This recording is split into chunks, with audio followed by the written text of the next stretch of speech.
大家好，今日同大家介紹一個將食物機變成一個遊戲機，就係盲盒機啦。我哋將佢改成一個可以抽盲盒機。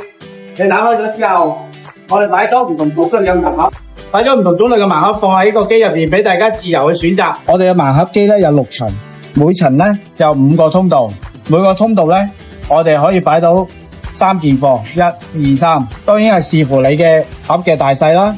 3個啦，亦都係5個，亦都係視乎你嗰個盒嘅 size 擺唔同嘅角度啦。呢個係一個非常創新嘅設計，我哋改變，為創新而改變。